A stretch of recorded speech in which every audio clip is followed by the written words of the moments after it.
For more than 30 years, he has contributed his quota to the development of the various spheres of football, entertainment, and music in this country. He is a media executive, former chief executive officer of Metro Television, the man who came up with the idea of MTN Soccer Academy.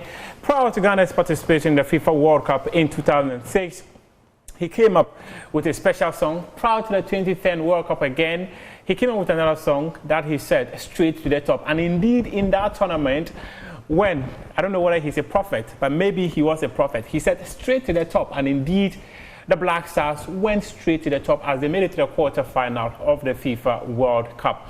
And he's a musician himself. He says his first love is music. I guess by now you have an idea about the person I'm talking about. He is Talal Fatal, my guest tonight on Prime Take. Talal, hey, how you doing? Kudos. Nice to see you. Yeah, it's been a long time. Assalamu alaikum, my brother. How is everything? Well, we are managing. We thank God for life. And I've just arrived in the country. Okay. I've been honored and given an award, which I'm sure we'll talk about later. Yeah. But as for me, I've spent all my lives in Ghana, okay, and very grateful to all my experiences and to the people of Ghana. In fact, if I can sum it up, I am nothing without them. They made me what I am, and I'm grateful to the people of Ghana and Africa for making me one of your own. Perhaps this could have been the ending, but you know what? Let me start on a note of gratefulness, because I am grateful. Thank you for making me one of your own. Talal, you say you were out of the country. Where did you travel to? And currently, my daughters are in university in Turkey. Oh, okay. Yeah, so I've decided to spend some quality time with them. Oh, okay. They are there for probably another 3-4 years. Oh, wow. And after that, they're going to get married, And when they get married, then the husbands whisk them. I don't see them again. These are time to spend quality time with them. Yeah, so let me go and then also me spend some quality time. Oh, wow. Before some husband come and whisk them away. That's a good one. Will you give me one? Will you give me one? Why not? The highest bidder. Tell me, how would you describe your early days, your early beginnings?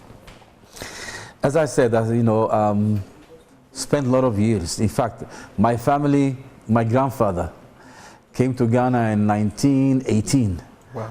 So we have been in Ghana, the Fatal family, for 105 years. Wow. Yeah. And we came by ship. And it took about 1.5 months to reach here. My grandmother died in Ghana. My father is born in Ghana, Sami Fatal, and died in Ghana 16 years ago. May his soul rest in peace. He's buried at Osu Cemetery. I'm born in Ghana. My kids are born in Ghana, and by God's will, I will die in Ghana. So you're a Ghanaian, actually? Yes, a Ghanaian of Lebanese origin? Yes, Ghanaian of Lebanese origin, yes. Okay. And I'm proud of it. If you dare and call me something else, you're in trouble. So you had your education too in Ghana?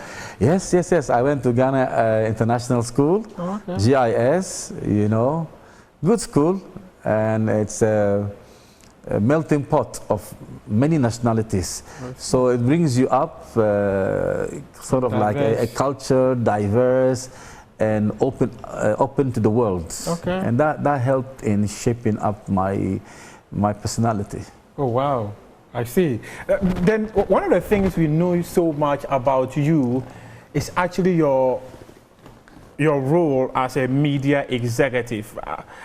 How did you rise to setting up Metro Television and all the things you did? And in fact, one of the things people also know about you is your music journey. How did you get into music? Yeah, I mean, the music and the media, M&M, of course. I think before even we go there, let me take it from school. Okay. School is, and that is where the roots and the seeds are, sown, which later you ask yourself, why am I in television? Why am I organizing football tournaments, football rights? Yeah. It all started from school. I was informed to organizing football gala for Form 3, 4, and 5 for the elders, and I used to do it with all the league and prizes, and my love for organizing events started from there. You know, and then when I graduated, I went into farming, and I was exporting pineapples at Samsam. Was not a bad experience. And from there, I went into a restaurant at Osu. There was nobody in Osu, Oxford Street. I opened the top of Oxford Street. I had a snacks restaurant called Number One. It was very popular, selling snacks and ice cream.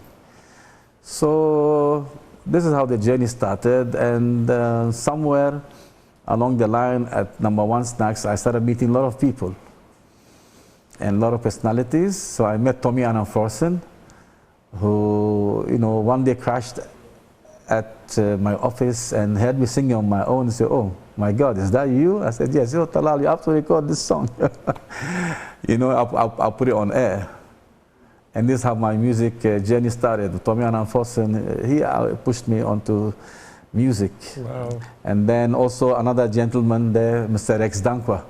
They always used to come and, you know, patronize the Number One Snacks. We had good food, I believe, and ice cream and so. And he also introduced me to the media through his Leisure Awards, Leisure newspaper. And I was doing press ads for him, and I also discovered that I have a love and knack for the media. So the creativity intersecting between music spun into the fabric of advertising and media. Okay. And that's what made it, at the end, my products, as they are out of the box, one of their own. Because it wasn't just stereotype, it was creative. Wow, that's an interesting one. So would it be the conversations you had with Tommy Annan Forsen that also influenced your decision to set up a media house? No. The music started before the media. So I did my first album with Carlos Seche. Okay. They used to call us Ebony and Ivory, you know. We won ECRAC Discovery of the Year award. Oh, wow. Yes, and my song was pop. So it was very strange for a pop song to be, you know, a hit. The Ghanaians loved it, and I introduced Afropop. Yes, I did second album. First album was It's Not Over, called. The second album, Where Are You, was not so successful. But the third album, we all know, Forgive and Forget, was a big hit. Big hit with the populace in Ghana, with all the ladies and the young girls. I had a road show, the secondary schools, and they used to really love it and scream. But the Forgive and Forget album caught the attention of, even in Nigeria, Sonny Ade, Okay. of Sigma Disc. He signed me on and was about to release me in Nigeria when the coup happened. Oh, okay. So that's my third album, and after that I released two more albums. Money and Fame, beautiful album, was my favorite actually, and the Black Stars song with some singles, Yeah. with Kwesi P and other artists. Wow. Yeah. But when did the media thing come into the picture? Exactly. So my music was in 1990, I released Forgive and Forget. Around that time, that's where the media started. Because through my endeavors in the media, I was doing like TV interview with you. I do a newspaper story, press release. Okay. Or I go on radio with Carl Bannerman and all the giants of radio by then. There was only GVC by then. I got the experience of syndicating radio, TV, and the press. So I used that music promotion to input the birth of the advertising agency, which is called Media Number One. Oh, okay. Yes, I started it with my brother, Fadi Fatal. Oh, okay. Yes, together. And within 5 years, we won Agency of the Year twice.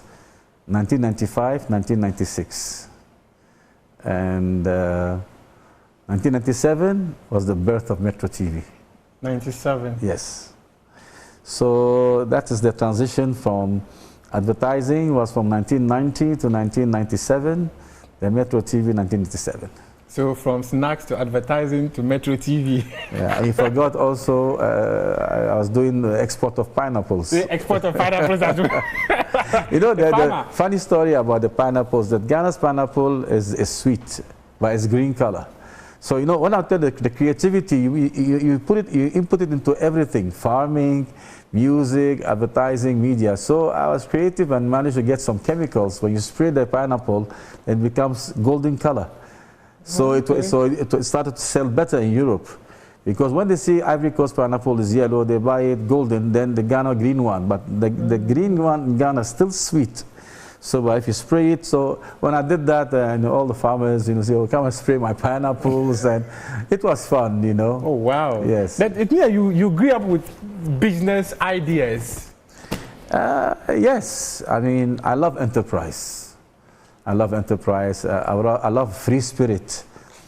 And by God's power, I would say I am nobody, I am nothing.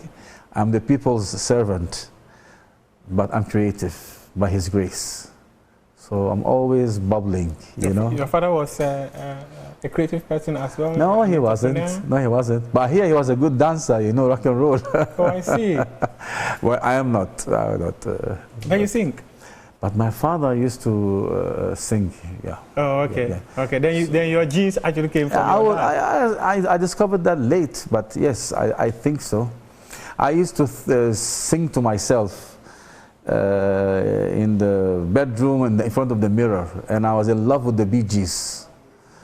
And when Saturday Night Fever came out, you know, and John Travolta, and How Deep Is Your Love, and all these songs, so I love the Bee Gees. I'm crazy about them. So that's my music became cemented through singing these artists, and later it influenced me along Lionel Richie, Kenny Rogers, Barry Manilow, and so many other artists, you know, to start composing my own music. I heard Osibisa too. Osibisa, actually it was Curtain Raiser.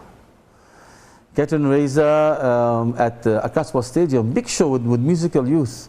And I can tell you it was massive, fully packed, organized by Kojo Bonsu, you know. Everybody has done his part in this world. But I continued on to do Curtain Raiser for Jimmy Cliff, Alpha Blondy, Jermaine Jackson when he came to Ghana.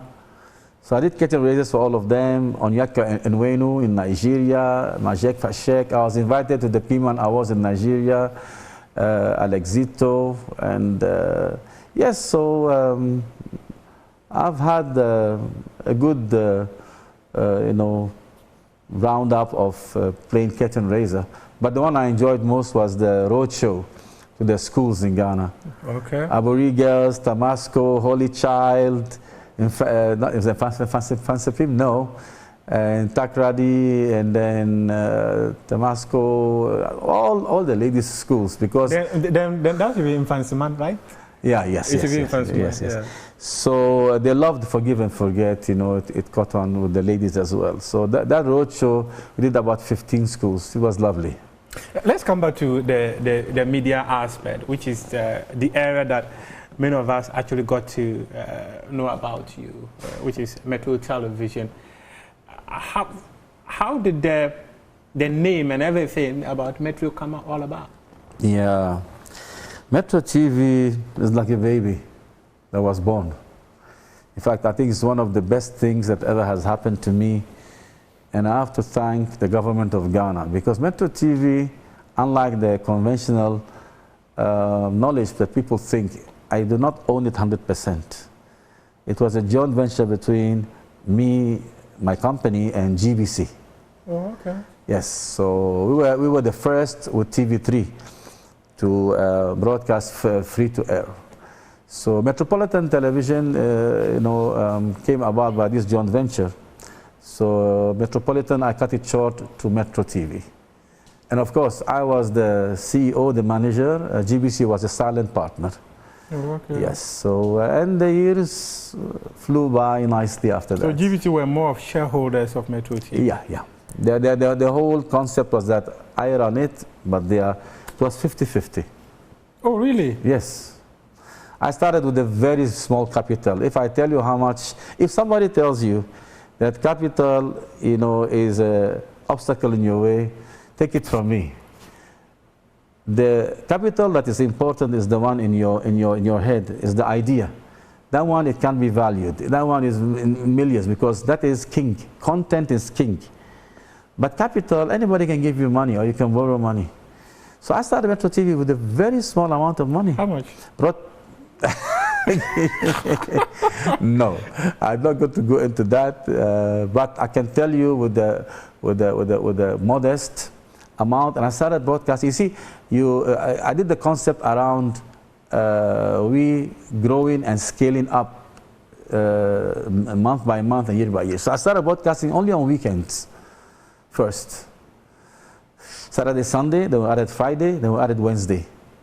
You know, and then we went full week, then we went 24 hours, then we went to Kumasi, and then before 2-3 years we were nationwide. First TV station, private TV station to broadcast nationwide. And the first to go on satellite as well. Use satellite to transmit. First to do news in local languages. First to dub Mexican soaps locally. First to go on DSTV. First to take Ghana Premier League onto SuperSport. And first to bring Al Jazeera and MTV base to Africa. That's Metro for you. So in 1997, assuming I wanted to go into a partnership with GBC for a 50-50 setup of a media organization with $5,000, $10,000, that would have been enough? No, you know, it was hundreds of thousands now. But people start up TV. It was hundreds of thousands. Yeah, people start dollars TV. or No, of course dollars. People start TV stations with millions, okay? But we started, and we also, of course, you know, took loans and all of that. But not to talk too much about capital. All I'm trying to say is that don't let the capital be an obstacle to your big idea. Your big idea is more important, more valuable than the capital. You can source capital, but you cannot source the idea. The idea is yours. You own it. That's your selling point. And what happened is that GBC actually came to me to propose the joint venture because I already started doing private production with them. I was the first company to do private TV production. I opened the taboo, and I keep on saying me, myself, and I. I apologize. I am nobody, because I always say I am nobody. But I started the first private TV production, and after that, the doors opened for people to start bringing in TV programs. And the program was popular. People know it, called Smash TV. Oh, okay. Smash TV and TV Market. TV Market that was hosted by Tommy Annan-Frosten, Kofi Adjololo. Kofi Adjololo grew from there. Not the big star he is right now. And then Smash TV, I brought Abraham Ohini-Jan. I picked him from UK, the school, and brought him here to do the program. And now, although Abraham is one of the biggest directors, I'm so proud of him. Abraham Ohini-Jan, I'm sure you heard about him. Yeah, Yeah, so Smash TV, TV Market, and I started the advertising cycle on GBC. And when GBC saw these three programs, they said, hey, why don't you do a private TV station so you can focus on entertainment, and GBC can do, you know, news and edutainment and all of that. And this is how the whole thing started. Oh, good one. And then you added sports as well. The sports twist came later. So we started first with the drama entertainment. I was showing Oprah Winfrey, Bold and Beautiful. Ladies, you remember? Bold and Beautiful. And Oprah Winfrey, Tyra Banks, and all these shows. Then I got a break having the English Premier League rights. So people started watching Metro. Then I realized that sports has its hook. And before I know, the World Cup rights for 2006, Germany landed on my lap. So I snapped it because I'm in love with football and I love the organization. And we took it immediately and syndicated it in Ghana to, I think, 3 TV stations, TV3, Metro, and GBC. I remember the 2006 World Cup very well, where you came out with this Black Stars Diaries and all. Oh, yes, yes, yes. Oh, my God. Oh, my God. Yes, the Diaries came out surprisingly when I didn't have the rights for the African Cup in Egypt before Germany. Yeah, that was 2006 African Cup. Yes, when I didn't have the rights for the African Cup, then I created the Diaries as an alternative concept behind the scenes, and it was a big hit. And, you know, from there, then I took it up again to Germany. It was lovely times we spent, you know, covering the Black Stars in camp. The beauty about the Black Stars Diaries is that we take the off moments of the football on the pitch, with the players eating, laughing, crying sometimes, singing, in the hotel, you know, in the elevator, and, you know, special moments. It was, and combined with some scenery from the towns where they were, it became like a magazine show, you know, and it worked well. How were you able to get these in terms of rights, or how did you do it? How? They say Nyame Woho. God deal. If God wants to favor you, it shall be well. Yeah, when I started, I got the Germany in 2006. Yeah, then after that, 2008, I also got the African Cup of Nations. And we syndicated it to about 8 TV stations in Ghana.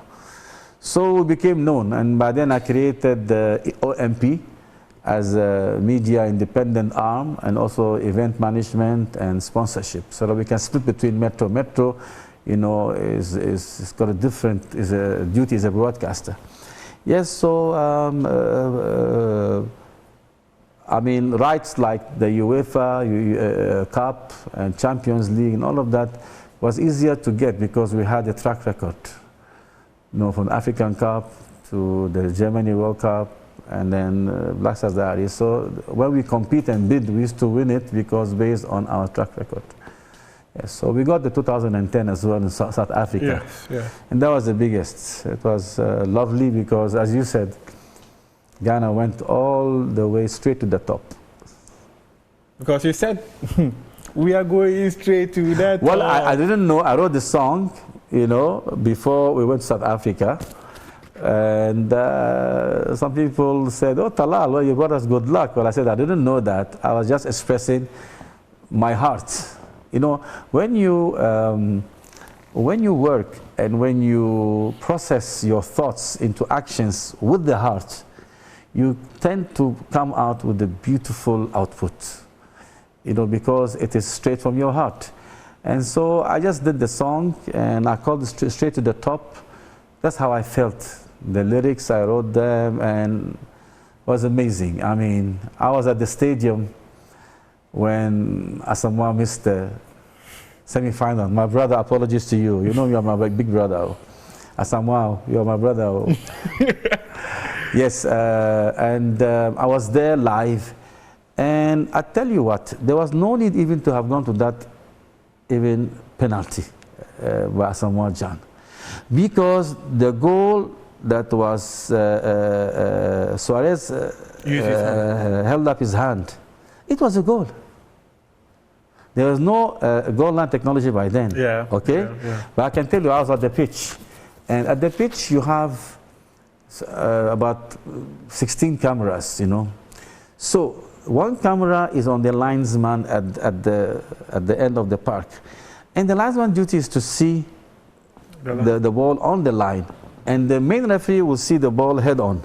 So the referee cannot see if the ball has crossed the goal line. But the linesman saw it, and if you go back to the rushes, you see the linesman flagged his flag to the yes, it's a goal. And that should have been the cue for the referee to have accepted it as a goal and give Africa its due for organizing this tournament, and for Ghana to have reached the semi-final for the first time in history, African country. It was very unfair. Go back to the rushes and you see that the linesman pointed his flag towards the center. It's a goal. So the tournament, you did on-ground production? Yes. You didn't pick the feed, you did on-ground production? No, we did behind the scenes. So we used to go what we call the mixed zone. Mixed zone, after every game, the players come out, then we interview them. Yeah. Also press conference after the game, before the game. I used to also interview them in the hotel and when they are training. We had access through a private agreement with the Ghana Football Association. Oh, okay. Yes, and it was exclusive, of course. Okay. Yeah. So at that time it was interesting. We introduced the technology of the SIM card, 4G, where we can go live by using the backpack. Okay. Yes, so we started going live from the lift, the elevator, the bus, coming back to the Jama when they are eating. I even went live from the helicopter myself, using this small SIM card, backpack, and then you go live. So it made things even more interesting. Wow. You brought a different flair to watching the Black Stars because you gave us access to content that hitherto Ghanaians wouldn't have seen. And sometimes people would always wonder, in terms of content production, what are some of the core things that has to happen behind the scenes? Well, that's a very, very, very interesting question because the diaries, I flew to South Africa with 20 staff, 20. Had to rent 2 houses for the production, for the editing, for the graphics. We had graphics, we had 2-3 editors. Ignis, where are you? He was editing with us. Mr. Astus was there, the head of production. William Asari was on the field. We had a very good team, but we had also 3 cars. So it was a big operation, I can tell you, and but thoroughly enjoyable. Some of us also will be cooking Ghanaian food, which we love. I love. 20 stuff. 20. We went to South Africa, 20. We had about coming back 55 bags, equipments and stuff like that. But, this is what television is all about, isn't it? The willingness to invest. Not just invest, but to make sure you invest to give out the best for the people of Ghana and for the viewer, because you are working for them. And that is your mission statement. And not 1 or 2 ways about that. How did you bring the Champions League to Ghana? Champions League, unfortunately, they'll give it to you, but very limited matches. Yeah, because SuperSport had the rights. So if SuperSport, let's say, had 32 matches, they will give us, let's say, 12, 14. So the finals, semi-finals, so we used to bring it, but it was not, as a whole package. But still, people enjoyed it. Oh, yes. Yes. That's and even the Euro Cup, I also brought it, Euro Cup yes, as well. I remember. And there was those days, it is now Carabao Cup, the Carling Cup. You had it. You had a Premier League of Metro TV. And in fact, you created Metro Sports. Yeah. The sports became our niche. So much that Metro Sports became almost like a TV station on its own. Yes. And sports occupied a lot of our airtime. Yeah. And we had a lot of magazine programs. We had Sports Beat, Sports Cafe, sports highlights, and not just the live aspect, And we also had the Ghana Premier League. We won the rights to show Ghana Premier League live. And the interesting story that, before I got the rights for SuperSport to agree to show Ghana Premier League live on SuperSport, I had to follow the CEO of SuperSport in about 4 countries around Africa. Imtiaz chased him until he got fed up. He said, Talal, what do you want? I said, I want Ghana Premier League on SuperSport. So I chased him to the mosque. He was praying. And then I said, look, now we are in the mosque, Imtiaz.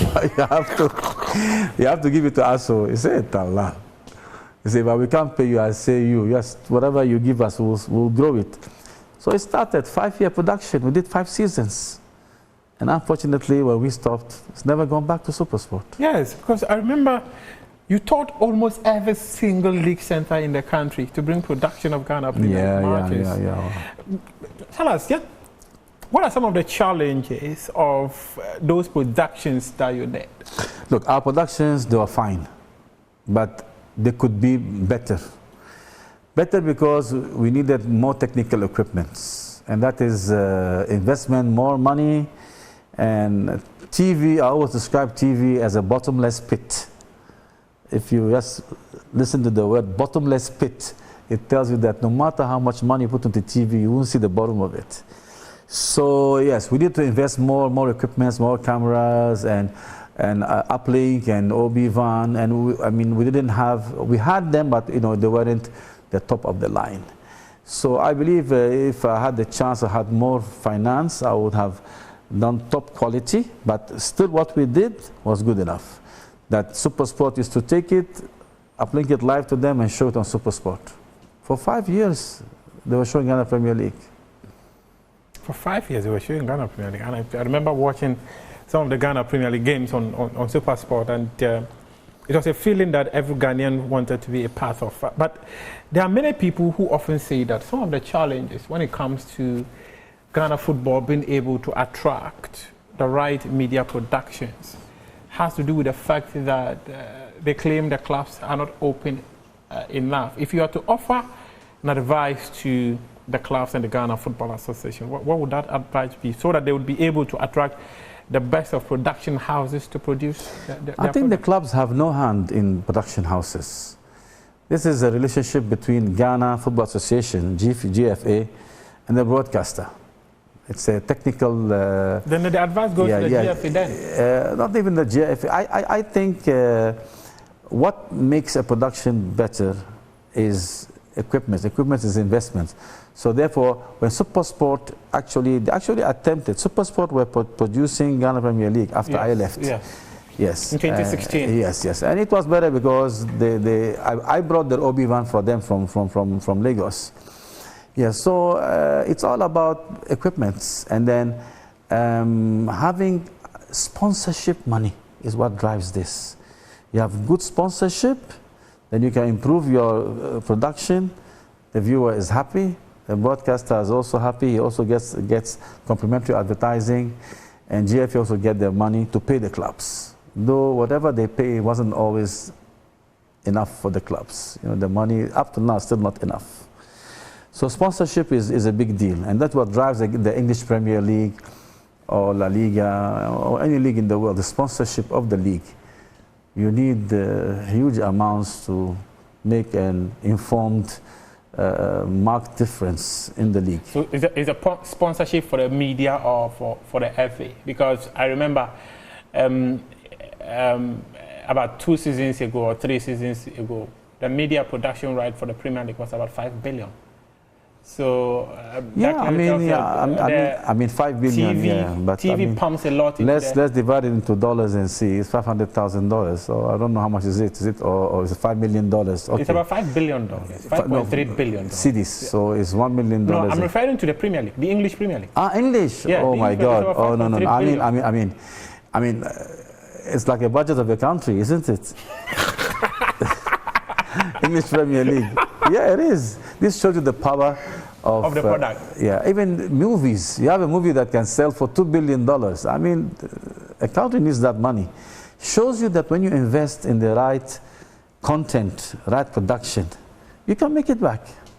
It's a matter of planning and advanced planning with some good pre-synopsis, So at the end of the day, I mean, English Premier League is amazing. And by the way, let me give a shout out to Liverpool. We're the best. So when you were buying the broadcast rights for the Ghana Premier League, would you say you were able to recoup your money? For this one, I will talk. I will talk because SuperSport wasn't paying enough, and they made it clear to you from the beginning that we are giving you, exposure and a break. So we had to subsidize and sacrifice. I'm not saying that to let people say, "Oh, Talal, you lost because of Ghana Premier League." But I want to say that some of us, not every time, must think of money, must sacrifice and subsidize to achieve, a degree, to where this product is going to go. Then later the money will come. It's not the money should come first, then I will now deliver the product. Sacrifice and produce the product, and later the money will come. So we weren't getting good enough money. Until we left it, the money was not enough. But I knew how to economize in the production costs. I mean, that's one of the best things I do. I'm able to cut administration costs down to the barest minimum and make productions feasible. But we didn't make much money out of it. No. You didn't make much money. But I was happy. I was doing my service for Mother Ghana and for Ghana football, because Ghana is great, not just for what it is and its heritage and its tradition and its independence, but football. Football is a very big product, and if we know how to market it well, believe me, just like is it Sweden? Look at ABBA, their music. Yeah. It's the biggest earner for the whole country, a musical band. So it's all about marketing, planning, and making the right days, moves. how much was the FA selling the broadcast rights? This one, you want to put us in trouble? Or no, you're not. No. But now the FA, everyone knows the price the FA is selling the broadcast right now. Yeah. I think the FA was not an issue for us. The FA were reasonable, to be honest with you. They were very empowering for us. They were very happy that they have a company or MP will do the production and show it on Metro TV, other stations, send it to Supersport. They know that our cost was have to pay satellite uplink costs, so they're happy to give us an accommodating package to buy the rights. But then again, they also had sponsors who they will bring. So let's say we can bring 8 sponsors, so they will take 4, we will take 4. You always have to be creative. Okay. Yes. There was such agreement. You pay this amount, but sponsorship, you allow us to bring some and you bring some. And I used to be accommodating. Okay. Then that's a good one. I'm sure you don't want to mention the figures, so I understand. Right? People don't understand now because the dollar has changed. No, it doesn't matter. It changes nothing. So for instance, the current broadcast rights makes it very unfathomable.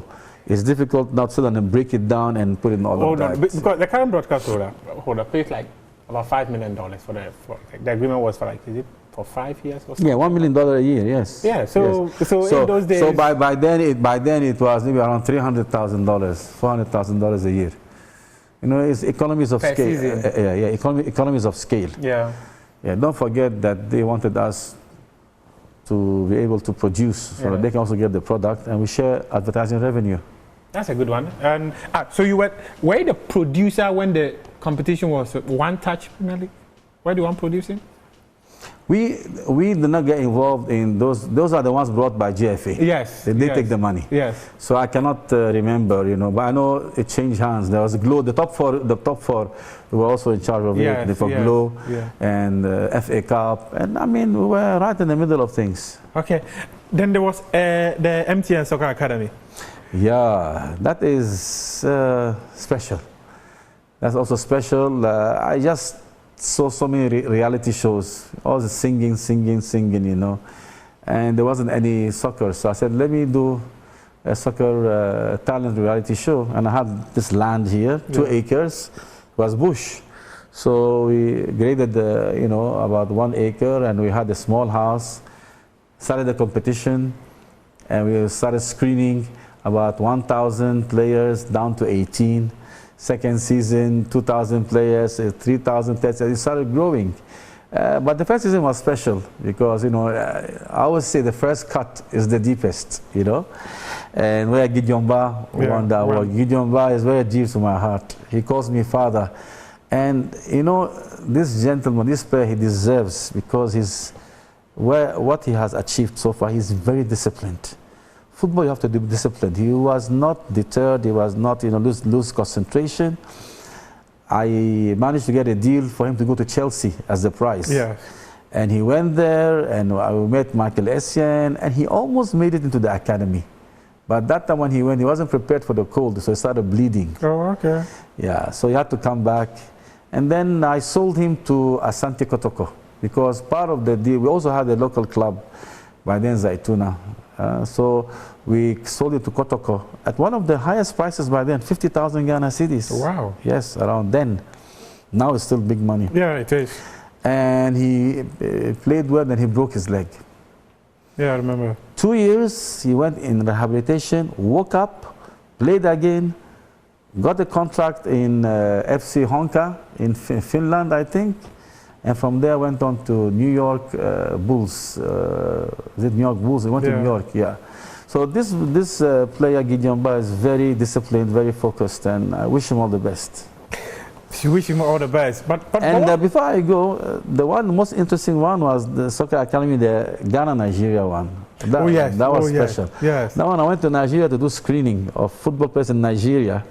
And MTN sponsored there, and they, of course, sponsored here in Ghana. We brought 8 Ghanaians, 8 Nigerians. We've never had a higher amount of SMS text for a reality show. It was amazing. Nigeria is a formula for, I don't know, formula for we compete over everything, from jollof to football. I'm telling you.